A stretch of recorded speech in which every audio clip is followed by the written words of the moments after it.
Grab my beer. What is up, everyone? Am I coming in loud and clear? I believe I am. It sure looks that way. Maybe I need to up the mic sensitivity a little because I'm not even hitting yellow. There we go. That ought to be good. Alrighty. I say quick stream today. I always say quick stream and it never is, but today I want to mean it. Because all I'm going to do today is talk some news bullshit. Since I pulled up plenty in the last 2 days that I wanted to touch on. And if I do stream tomorrow, I want it to be a little more lax. A little less commenting on all of this horse dung. You know, most days I would rather roll around in a bathtub full of dog piss than have to commentate or even think about all of this bullshit in the news. I guess it's a side effect of years and years of being abreast of current events, if you will. I don't like it, but I mean, what kind of show would I do if not talking about all this dung that we call news? I see my chat is empty. The boys are busy. That's okay. Less distracting that way. My wiring is a mess. I didn't make a thumbnail. I just wanted to get this out of the way. So I hastily plugged everything in. Now I have cables coming down in front of my desk into my lap. And I feel like if I start fucking with it, because this shit is tangled, you know what I can do is this. I can take my headphones out.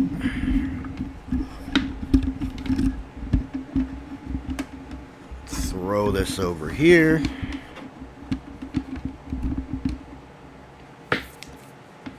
And then plug them back in. Like so. Hope everything's still good. Shows that I'm still producing noise. Thank heavens. I mean, if I'm not producing noise, then what the hell am I doing, right?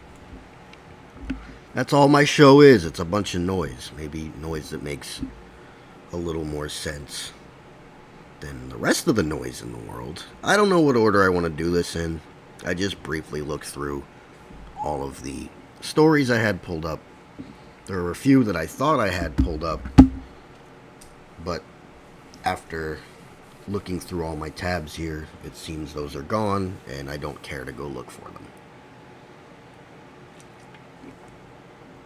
You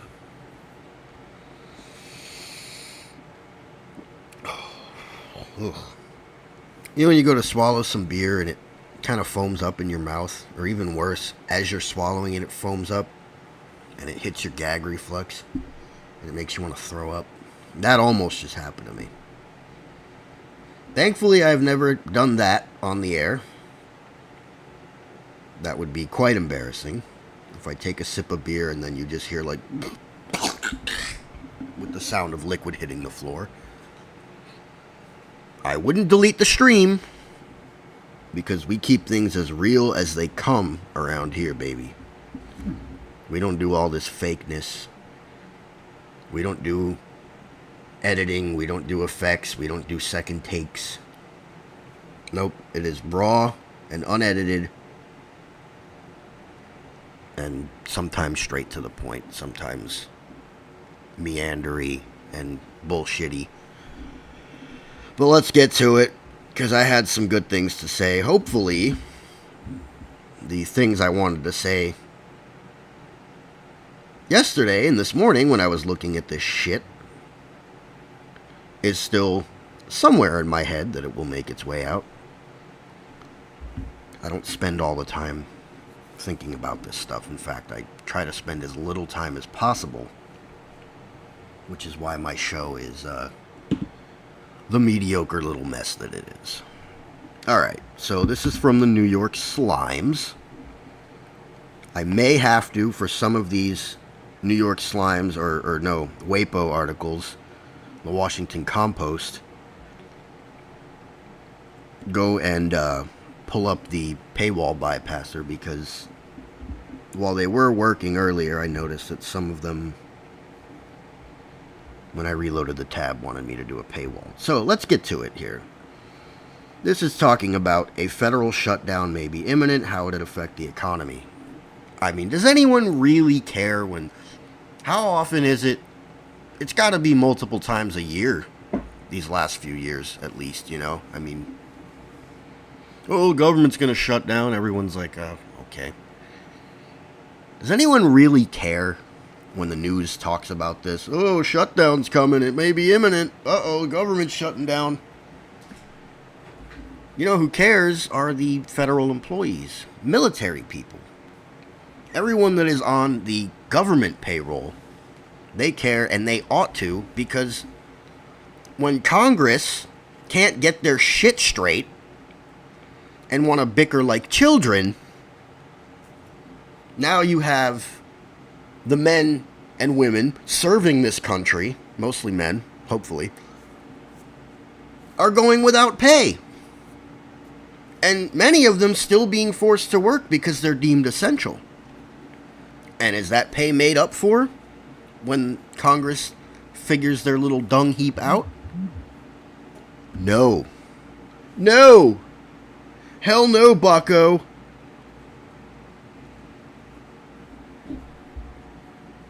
So Congress and the White House have days to fund the government and avert a disruptive and potentially costly lapse in funding. Listen to this article, 8.5 minutes. Geez, this is long. I'm not reading the whole thing. First came President Trump's punishing global tariffs, which have started to send prices higher. Well, of course they have. I've talked about this. Anyone with common sense knows you impose tariffs, the country receiving them is going to up their prices to compensate, and through the chain of supply and onto us who demand the cost, that increase in cost will fall. Basically, what I'm saying in less retarded and flowery language is it's going to come back on us. But anyone with a brain already knew that, which is why even the most I would say staunch MAGA person, if they had, two brain cells to rub together, when the whole tariff thing was starting to go down, they were going to be like, I don't know about this. Isn't this just going to come back on us? Like, I mean, yeah, you're doing it backwards, Donnie. You need to first build up the manufacturing capabilities of this country, especially on the products that are coming from the countries with the highest tariffs. And once we're able to fend for ourselves, then you increase these tariffs or impose them in the first place. But no, most MAGA people are just little brainlets, that cult members that hang on every single word that Trump says and think he can do no wrong. Trump could walk out into the middle of the street at one of his rallies and,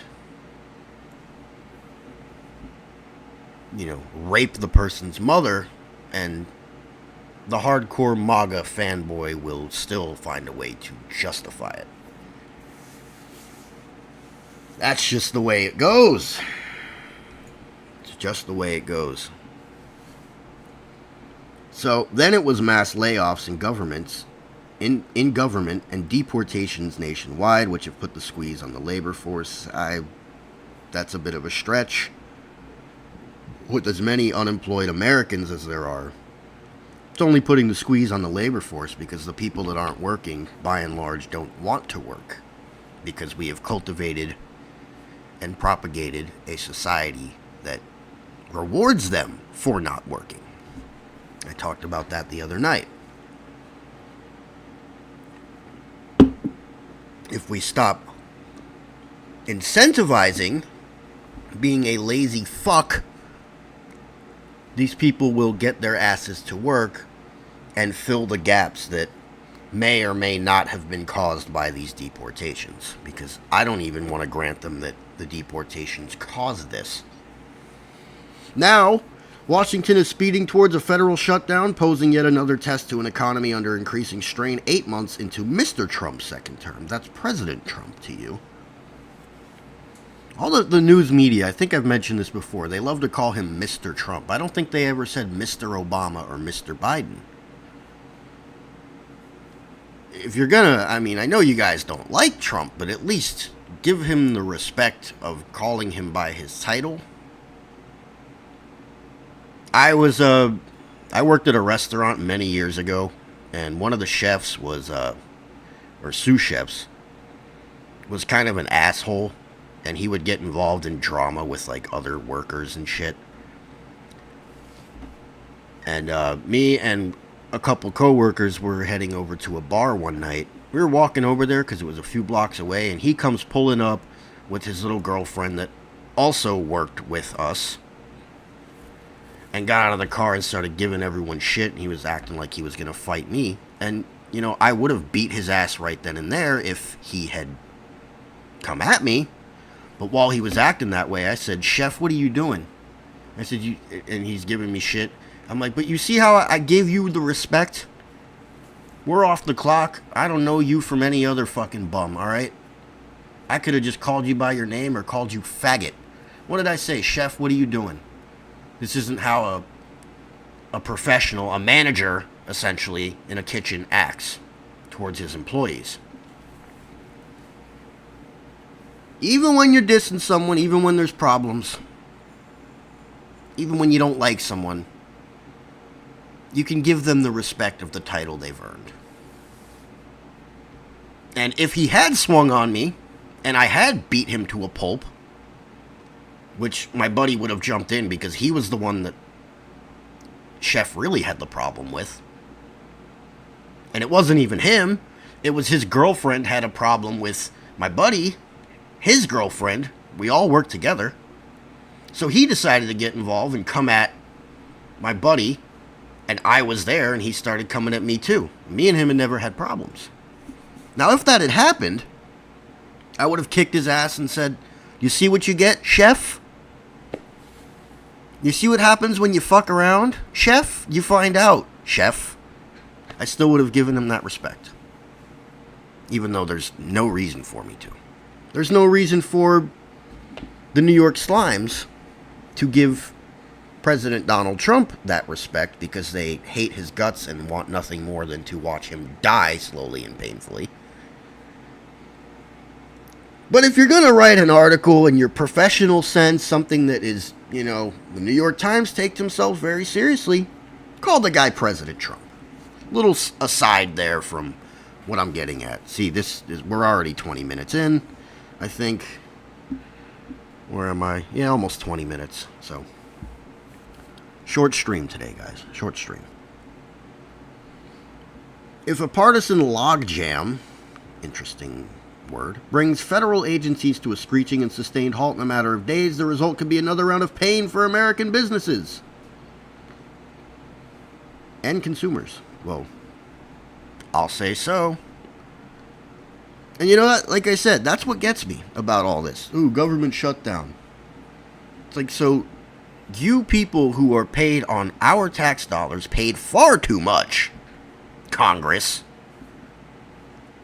all of you, no matter what party you're in, no matter what views you hold, because I bet 90% of you, no matter which side you're on, your views are fucking deplorable.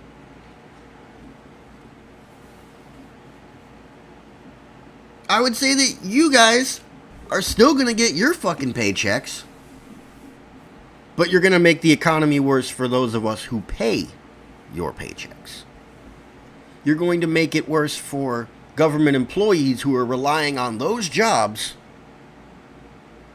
to survive, to feed their families, to stay off the streets, even though the streets are kind of cleaned up now in D.C.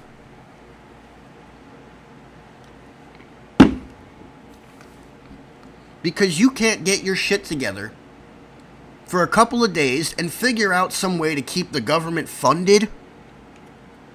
It's real simple. You guys tax the living hell out of us. Don't work out little bits and pieces. Oh, what's going where? How are we going to fund this, that, and the other? How about just, at the very least, because you're still getting the money regardless.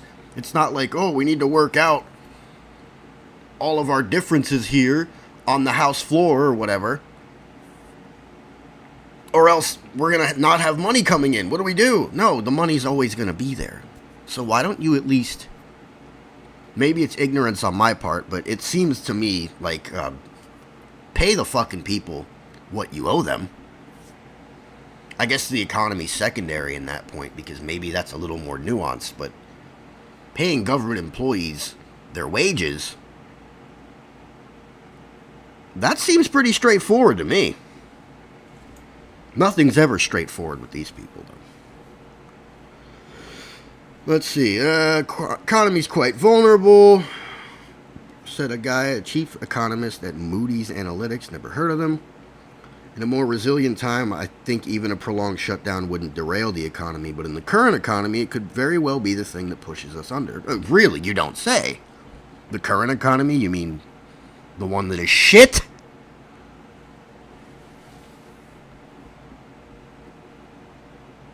A shutdown will occur next week unless Congress and the White House can strike a deal before midnight on September 30th, the end of the fiscal year. Wonder why they chose them. Oh, that's why I need to go in and figure out my health insurance shit by tomorrow. I gotta cancel my health insurance for my job because they're raising the prices to some astronomical level, like over $100 every week. It ain't worth it. If I don't do it by tomorrow night, I'm locked in a whole nother year. And I'm losing $400 or more a month. Not worth it. Federal funding is set to lapse, carrying wide-ranging implications that underscore the myriad ways that Washington touches Americans' daily lives. Too many ways, man. One thing I can actually get behind the libertarians with, although I don't agree with their worldview or their the way they want to frame government or the country, or really much of any of it. Sorry, libertarians. I know you guys have good hearts for the most part, and you want what you think is best. But one way we can agree is that Washington is too big. They touch Americans' daily lives way too much. And we need to cut that shit way down. If I was king, but that'll never happen. Historically, these interruptions have shuttered national parks, museums, cut off services to small businesses, preventing them from obtaining some government loans or permits. Social Security, Medicare, da-da-da-da-da-da-da-da-da-da-da. Alright, the rest of the article seems like just a bunch of gibberating and over-explaining. Numbers and words. This sucks. Enough of that. I didn't want to talk about the shutdown for too long. So should we go in order here? We'll do the Palestine stuff next. Again, New York Slimes. Mahmoud Abbas, the Palestinian Authority president. Authority of what exactly? Tells the UN General Assembly, Palestine is ours. Is it ours? Well, I guess that's up to Israel, isn't it? Here's my thing. Oh, someone in chat. I don't know who this is. I'm going to assume that it's Throw Bizzle.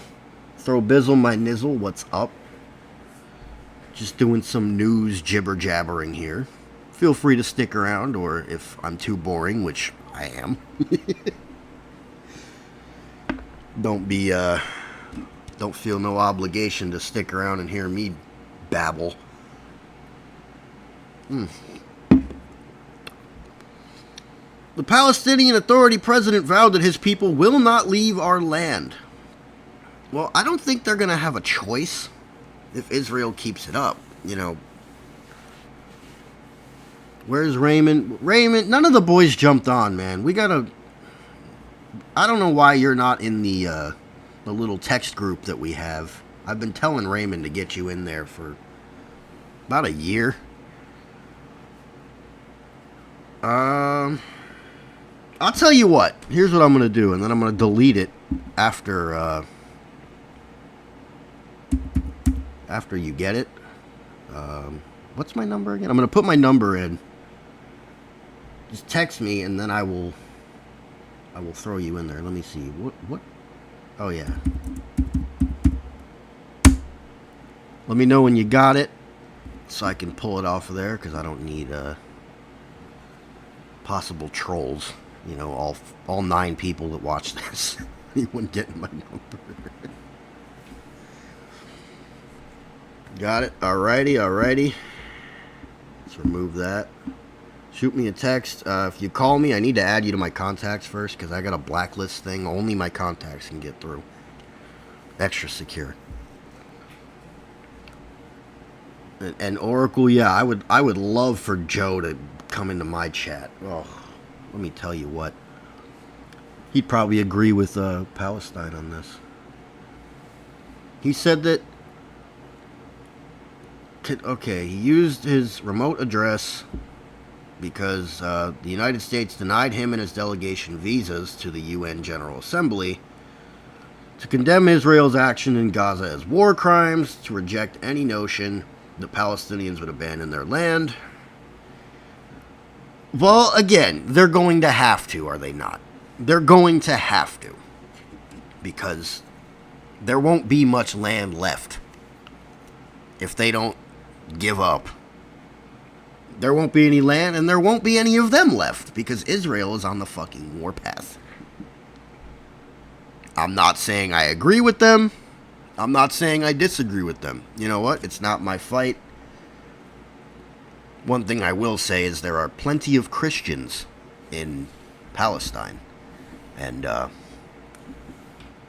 don't like the fact that Israel's indiscriminately killing them, at least. I mean, all people, but that's why I would take more stock in the Ukraine and Russia thing, because both of those are Christian countries, and for them to be fighting good old white Christians killing each other.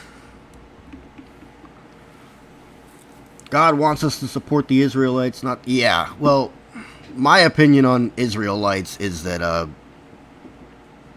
the Christian church, more specifically the Orthodox, but the body of Christ is Israel.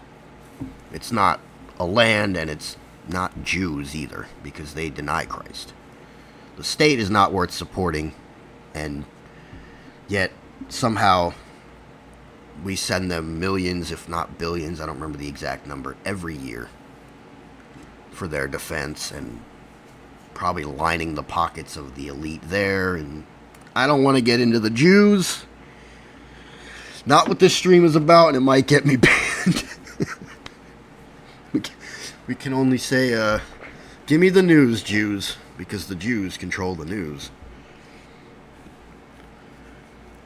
UN said in the statement, okay, I don't want to read all this, but yeah, they say that Palestine is theirs, and then there was another one, I think, here. Right, 160 countries have signed up to recognize a Palestinian state. This is from Commie Nonsense, CNN. In the last week, the UK, France, Canada, Australia, but the prospect of it becoming a reality amid US opposition and Israeli resistance is at best a distant one. Yes, it is. Because what is the rest of the world virtue signaling really going to do? Unless someone steps up and starts sending troops into Gaza and killing the IDF and fighting for Palestine, because clearly Hamas is not getting their job done, Israel is mopping the fucking floor with them. Although it's been, 2 years? You'd think they would have. I think they're holding back, honestly, because this is as small as a piece of land. I mean, they're only getting to Gaza. There's the whole rest of, if they clear out Gaza, they still got to go, and there's going to be resistance pockets all over the rest of Palestine. So unless, unless some of these states that are recognizing a Palestinian state with their lip service actually step up to the plate, it doesn't matter what they say, because Israel is going to continue to do what they're doing, and it seems like no one's really going to step in and stop them. In reality, the recognition of a Palestinian state is a diplomatic declaration aimed at rescuing the vision of a two-state solution that would settle decades of conflict. Decades? Centuries. You kidding?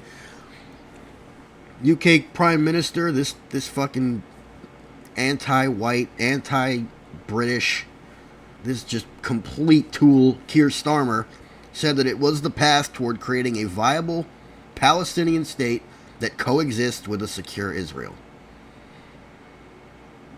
It's not possible. That's impossible. That's not going to happen. Neither one of those sides wants that. Maybe the Palestinian people want it. Maybe even the Israeli people want it. But Hamas doesn't. And the Israeli government sure as fuck doesn't. So, why do they keep talking? Why do they keep... Oh, we need a two-state solution. You don't even... Okay, first of all, Keir Starmer, have you ever been there? Have any of the leaders of these 160 countries that have signed up and recognized Palestine as an official state? Have they ever gone there and tried to make... No, they're talking from their fucking armchairs in the background. Why are countries doing this now? That obvious. U.S. position, of course. Here's the interesting part. Echoing Israel's own position, of course, because Trump is lay.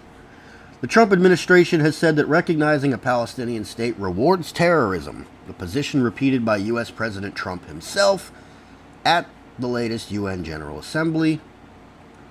Marco Rubio said in July that Macron's decision was reckless and serves Hamas propaganda and sets back peace. It is a slap in the face to the victims of October 7th, he said. Yeah, I wouldn't expect these people to say anything less. I mean, it is a bit of a complex situation. But as I said, this doesn't involve Christians. Let them kill each other if they really want to. The whole rest of the world should just be like, hey, this is their battle. Let them fight it. You got these conflicts going on in Africa, guerrilla warfare, all this crazy shit. Well, hey, why isn't everyone jumping in and making it a huge international deal, what goes on? Because no one gives a fuck if a bunch of niggers in Africa kill each other, right?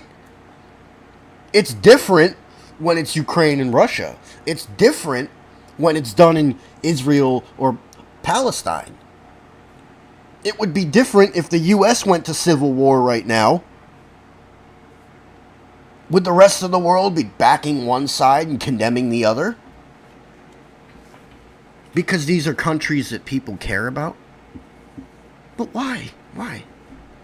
Why the hell? I understand, I guess, with America because of our economic power, but Israel doesn't have that much economic power. They don't have that much influence. Well, they do, but we'll not talk about that. Ukraine and Russia. And Ukraine is the one everyone's backing. Like, who cares, ultimately, if Russia just swept in, won the war like that, annexed the entirety of Ukraine back into the Russia, the what would be the Russian Empire at that point.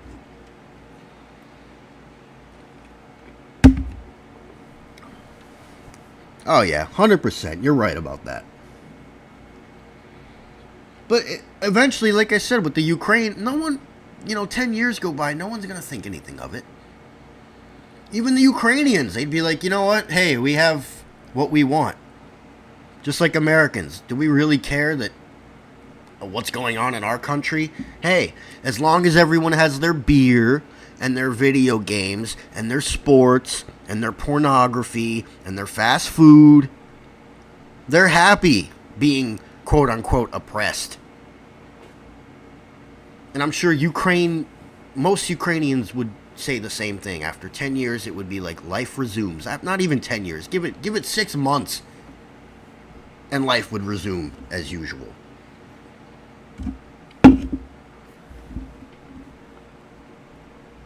But of course, the U.S. is going to back Israel, as we always have done.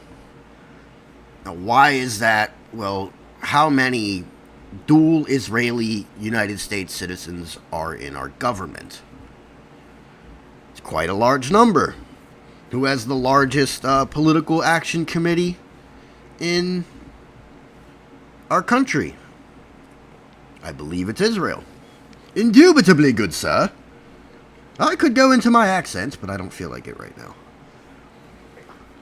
What conditions are countries play? Okay, enough of that. What do we have next? Here? I've got the ice shooting. I want to save that for later. Here's a good one. Just funny. Kind of sad, but kind of funny. New York Slimes reports, I think this was yesterday, Louise Vincent, 49 years old, drug user, who led harm reduction movement, has died. She was instrumental in helping promote wider use of needle exchanges, naloxone, and tests to assist drug users in identifying dangerous ingredients. Louise Vincent, a heroin user who overcame multiple overdoses, the amputation of her leg, and her daughter's death from opioids. Geez, you couldn't even... Being who you were, an addict, you couldn't even raise your kid not to do it? To help lead a movement promoting expanded access to needle exchanges, naloxone, which I think is like methadone, I don't know, and other methods of reducing harm to drug users, died in her home in Greensboro, North Carolina. She was 49 years old. Her death was confirmed by her mother, Sarah Beal, who said Miss Vincent had been suffering from a blood disorder and chronic health problems from injecting fentanyl laced with xylazine, the very same of Kensington fame, xylazine, a horse tranquilizer, years earlier. Hi, Louise. Hey, harm reduction? You want to reduce harm? Stop shooting up horse tranquilizer! I mean, mind blown, head exploded. Entire fucking physical form splattered on the wall behind me. Whoa, that's a crazy idea, isn't it? You want to reduce harm to drug users? Get them off drugs! Stop shooting up anything, especially fentanyl and xylazine. Like the worst of the worst. Years earlier, so she was 49. I would assume saying years earlier, especially considering to my knowledge that the xylazine thing really only started about 5 years ago. So she's in her 40s, trying to champion this harm reduction thing, instead of just saying, oh, hey, how about we don't do drugs anymore? How about I just get off of this? I know it's hard, but other people have done it. I can do it. And instead of trying to convince the drug users to do it safely, I can say, hey guys, I've been harm reduction all these years. Here's the ultimate harm reduction. Don't do it at all. Yeah, too far, huh? We have one acceptable narrative about recovery that doesn't fit everyone, she was quoted as saying in an online magazine that covers marginalized communities in the South. Ugh, don't use that word. This idea of getting clean, staying clean, being 100% abstinent. You're either all the way sick or all the way well. There's no middle ground. Yeah. What do you mean, this idea of? Yeah, that's the truth. It's not an idea, it's fact. You're either all the way sick or all the way well.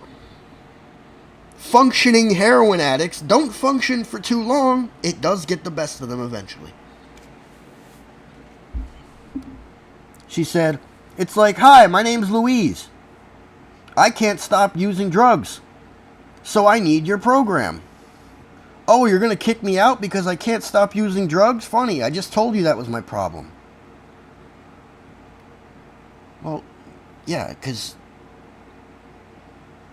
So you go into a rehab, you keep doing the drugs, and they kick you out because at that point, you're a risk to other people there who are really trying to take it seriously. You're in an inpatient facility, and let's say it's like a... you stay there, but you're allowed to go out and work or whatever, and obviously, drugs are going to find their way in if the people there really want to quit and they're taking it seriously, and if they mess up once or twice. But if there's people who, oh, I need help, but I'm going to come into your rehab and just keep doing it, well, then you're going to get everyone else back on it. You're a fucking liability to the people that are taking the program seriously. This woman's crazy. This woman is crazy. I'm not going to read the rest of the article because it's probably just her babbling. I just found that funny that she's this champion of harm reduction, but a few years ago she was shooting up Trank. Let's see. Trump, strong feelings about autism. I don't feel like reloading that for the paywall to go away. Yeah, we know your kid has autism. Sorry. What else do we got here? What else do we got? Russia hit back at Trump after his abrupt swing towards Ukraine. This has a paywall. Bye. Alright, so we got the tiger that killed the guy. And this is more... I wanted to comment on PETA and their response to it. But I can comment on this too. Oklahoma. Tiger Preserve. Growler Pines Tiger Preserve near Hugo, Oklahoma. Ryan Easley. Alrighty. I'll catch you around, man. Now that I know who you are. Ryan Easley, 37, was the operator of the Growler Pines Tiger Preserve near Hugo, Oklahoma, and had spent years caring for the tiger that took his life. Wildlife biologist and TV host told Elizabeth Vargas Reports, what is that? I'm guessing some show, that the tiger didn't want to kill Easley, calling the mauling a mistake. Yeah, I'm sure. Galanti compared the fatal accident to instances when people play with their house cats and unintentionally provoke them, causing minor scratches. However, the key difference is that when a tiger lashes out, it can be fatal. Yeah, no shit! It's a tiger! I don't care if you got a tiger preserve, you help raise the cub, the tiger's nice to you, don't play with it. It's a tiger. It's a fucking tiger. One of the most dangerous animals in the world, if not the most.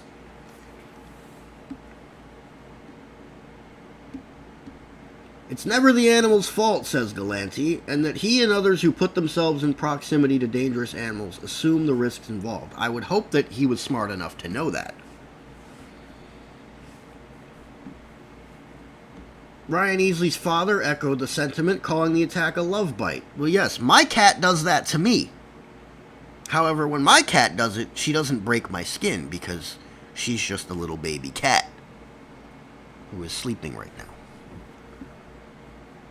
But if I had a tiger, a fully grown, even a tiger cub, a love bite from one of those can pierce your fucking artery, and then you got a real problem.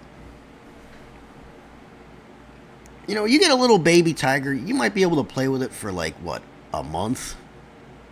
Until it's big enough to really cause some damage?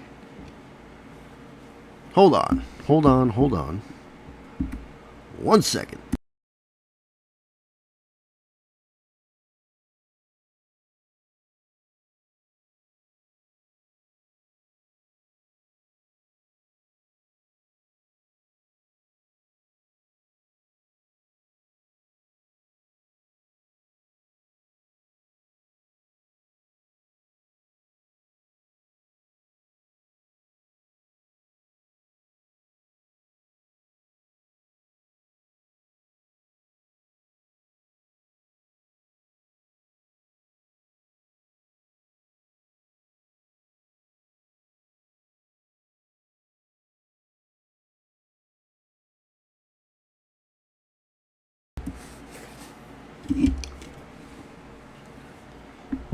Now, PETA reacted to this. And that's really what I wanted to talk about. But I thought that the fact that they needed to explain this in so many words when it's quite obvious was worth commenting on as well.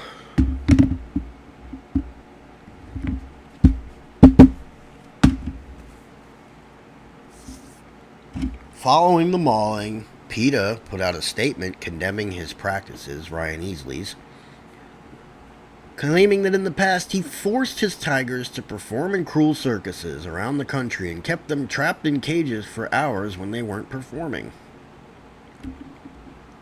The statement mentions a particular incident in 2017 in which Easley was reported to have violently whipped tigers during a training session, with one tiger allegedly struck 31 times. Now, here's my thing about PETA.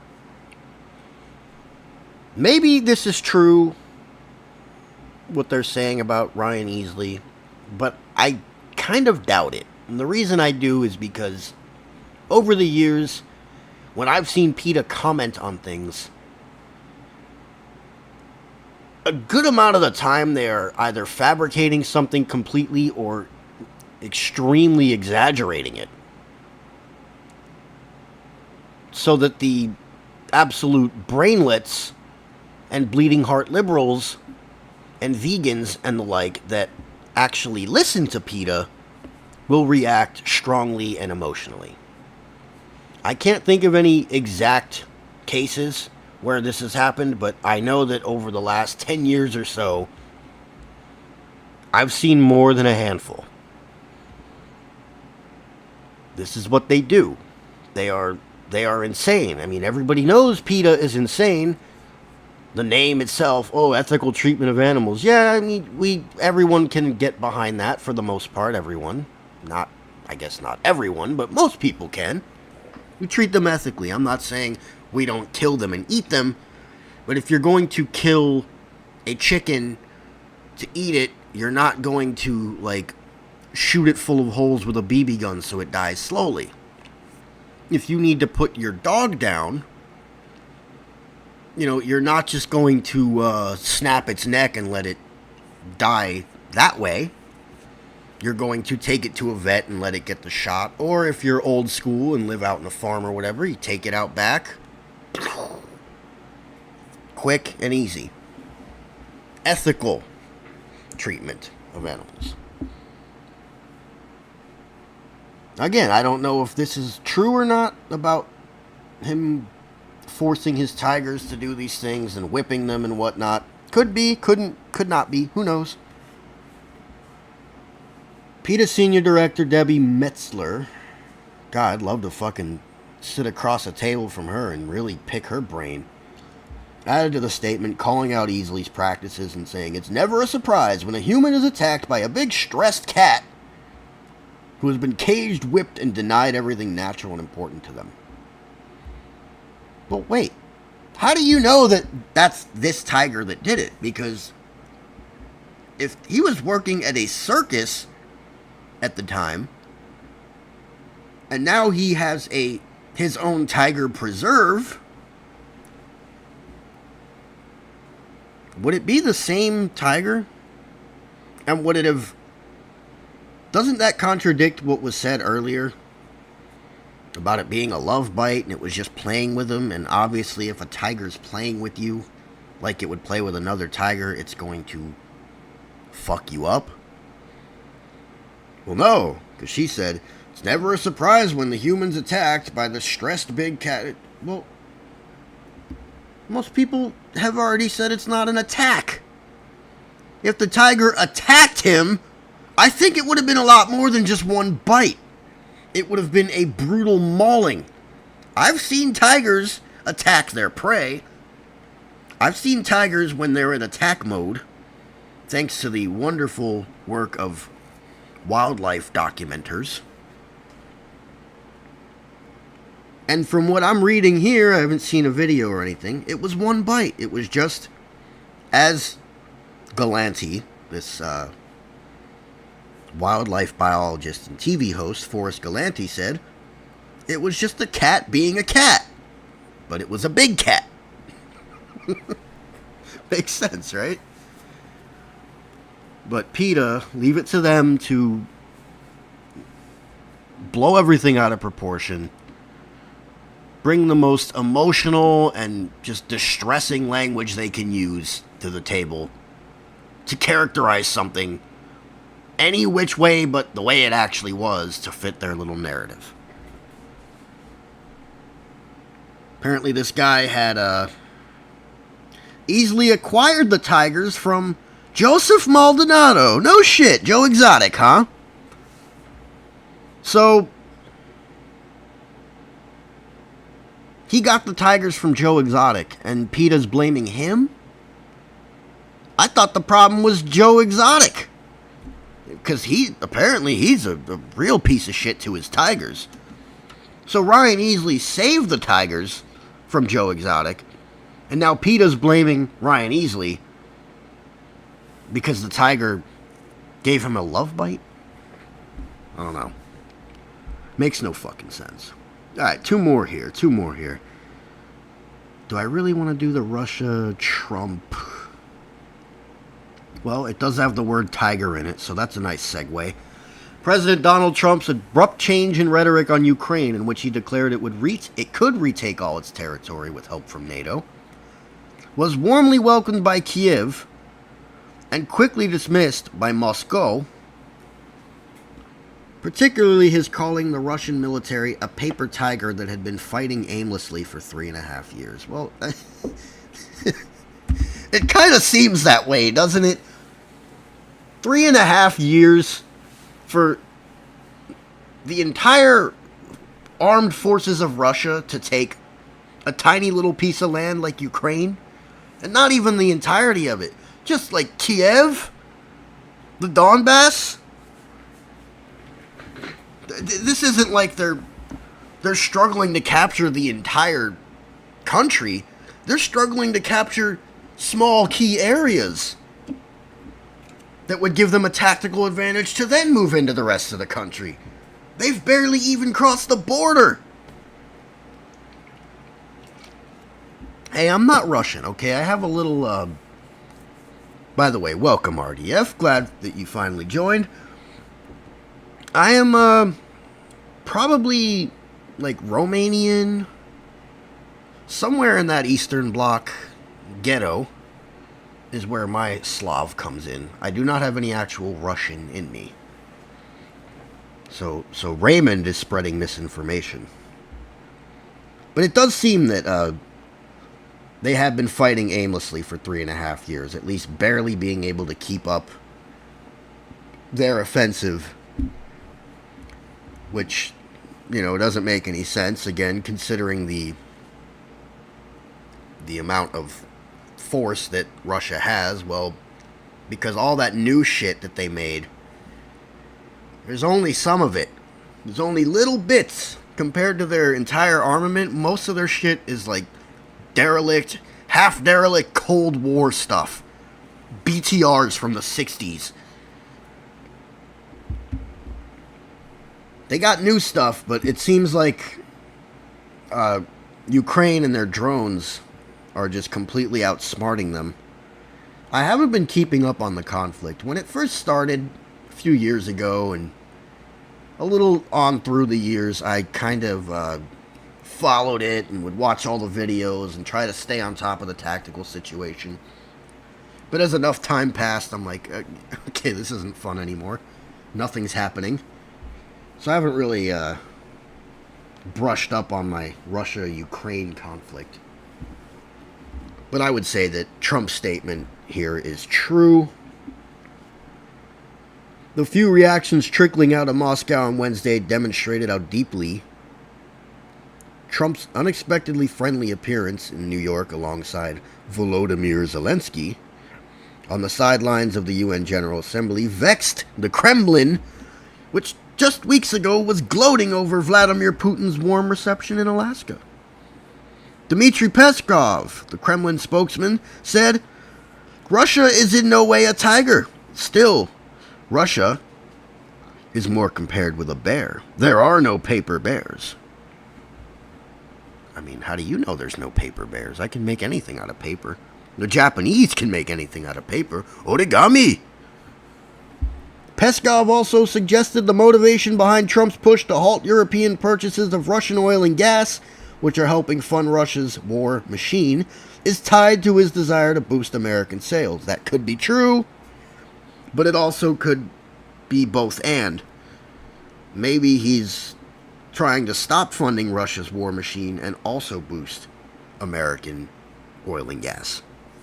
Doesn't have to be either or there, Peskov. At a later briefing with reporters, Peskov pushed back on Trump's comments that the war is aimless, while still thanking Trump for his willingness to promote peace. Gotta hand it to the Russians, they're always classy. They may want to stab you in the back, but they will shake your hand first. And a warning that Ukraine was in a dire position. Kiev is, quote, trying to demonstrate to their sponsors in Europe and their handlers that they can fight, but they should not forget that with each passing day, when the Ukrainian side refuses to negotiate, the negotiating position of the Ukrainian side will only worsen, said Peskov. The outspoken former president of Russia, Dmitry Medvedev, mocked Trump's new position, saying he had been given a dose of alternative reality and noted his often changing views of the conflict. That's true. Trump's kind of flip-flopped quite a bit since he got into office on this whole Russia thing.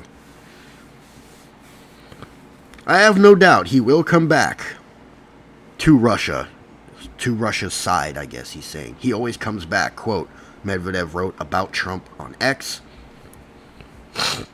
The main thing is to radically change your point of view on various issues more often, and everything will be fine.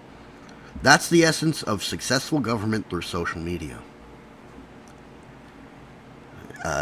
Can't argue with that.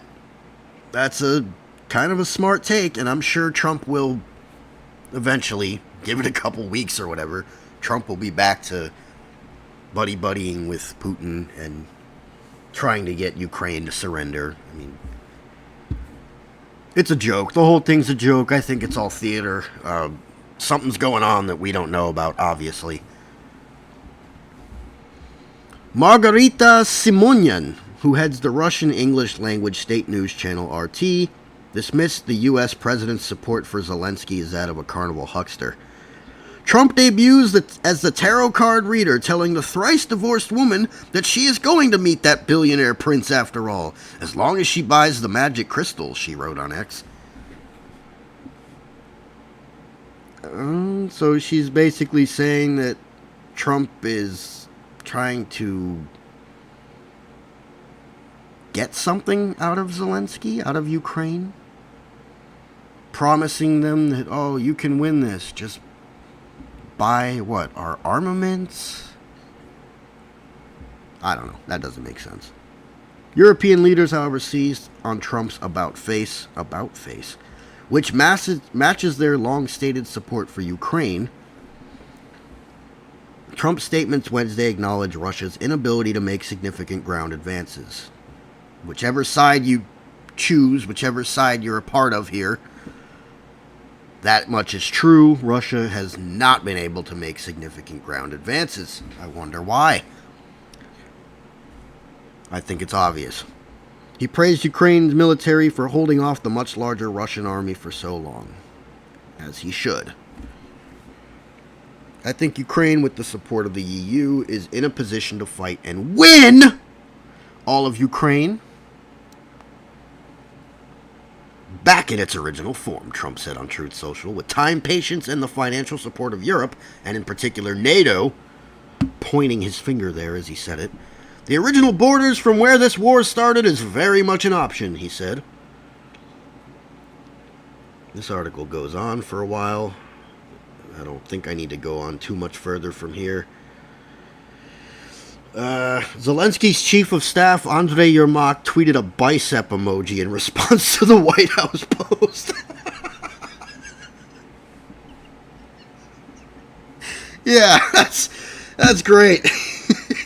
Government officials tweeting emojis in response to other governments. Wow. Where has the world gone? I don't know why I get a kick out of that. I'm sorry. That's just fucking hilarious.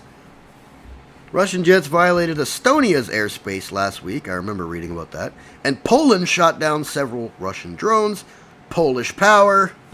I back the Poles all the way. After all, they are one of the knickers of Eastern Europe. Them and the Albanians are looked down upon the most, I would say. But I like the Poles. Where else would I get my kulbas? Plus, I work for Polish people.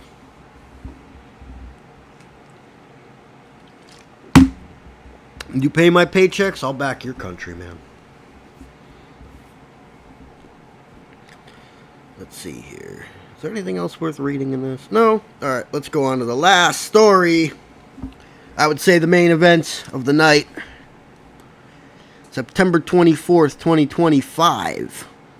Dallas ICE facility shooting. Yes, leaves one detainee dead. Yes, and 2 more injured. Yes, say the officials. Yes, that is right. The Dallas ICE shooting. Now, from my preliminary research into this, it seems to be quite the clusterfuck. Quite the, this seems fake to me. Couple similarities here. You know, young kid that did it. Just like with the Kirk. Messages on bullet casings. Which seems to be a recent phenomena. I've never thought of that before. I guess, you know, people like, I got a bullet with your name on it. So maybe it's kind of been a trope long before this. But for 2 shootings in quite rapid succession to one another, and both of them to have inscriptions on the bullet casings, well, it seems like the Kirk killer actually used like a blade to carve his. This guy used a blue Sharpie, I guess. The victims. 1 detainee is dead and 2 more are in critical condition following a shooting at U.S. ICE field office in Dallas. One of the injured detainees is a Mexican national. Targeted violence. The shooter was identified by sources as Joshua Jan. That's not how you spell John, buddy. Jan, who died from a self-inflicted gunshot. What a pussy. President Trump blamed radical left Democrats for the violence following the shooting. Elsewhere, Kash Patel, FBI director, posted an image of bullet casings found near the shooter containing messages that are anti-ICE in nature. Now, here's the thing. If it's anti-ICE, as they're saying, right? It literally said anti-ICE in blue ink on one of those cartridges. And it's a young kid that did it. Radicalized, right? Did he shoot 3 people? And miss his intended targets? With all 3 shots instead hitting detainees? Anti-ICE? You shot people that were rounded up by ICE. You didn't hit a single ICE agent. Something's off about this one to me, man. That ain't right. It just ain't right. Of the 5 casings shown in the photo, Patel posted on X, one has the words anti-ice written in blue ink. You should have put de-ice. You know, de-icer, like windshield de-ice. I don't know. Homeland Security Kristi Noem, she's kind of hot, is blaming far-left rhetoric about U.S. immigration and customs enforcement for the deadly shooting. But why? Are you guys, like, running cover? The way that it seems here,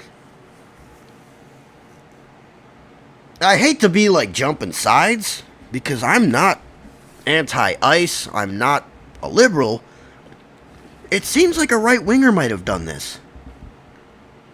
And that maybe someone came along and wrote anti-ICE on the cartridge to try to throw everyone off, because unless this guy took 3 shots or more, we don't know yet. I don't know yet.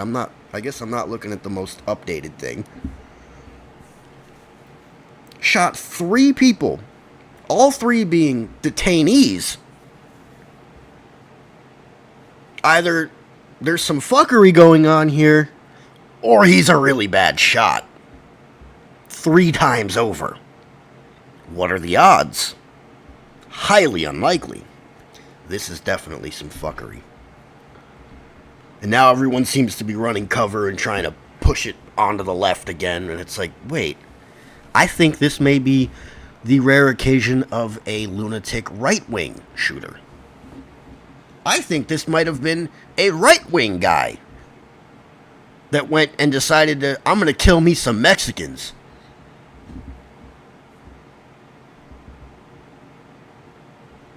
I could be wrong. Wouldn't be the first time. Let's see if there's loading some newer posts. Is there more to catch up to? What's going on here? Evidence suggests shooting suspect was very much against ICE officers. This was 20 hours ago. Is that the latest? 20 hours ago, really? Yeah. Yeah, reading through all this, you can go on CNN and read through the coverage. This just does not add up at all. Way less than even the Kirk shooting did. That's my homework assignment for you viewers and non-viewers alike. Look into this ICE shooting, because it's all fucking jacked up and spun around and turned inside out. Nothing that is being reported adds up in any meaningful way. I think, I'm calling it now, the current administration is actually running cover, trying to turn a major news headline, a shooting, against the Democrats, the left. Which usually, in most cases, it is them. But I really think this was a. Because I don't see this as being possible. That the guy took 3 shots trying to shoot ICE agents and instead hit 3 ICE detainees. You know, bad shot. But 3 shots? What are the fucking odds of that? Slim to none, man. Slim to fucking none. And with that, I will leave you, because it's already 6 and I got things to do. I might be back on tomorrow. I hope to be back on tomorrow, because that's why I streamed tonight, was to get all this news out of the way. If I come on tomorrow, it'll be a little chat hang, maybe do my character voice show a little bit. Maybe not. We'll see. Until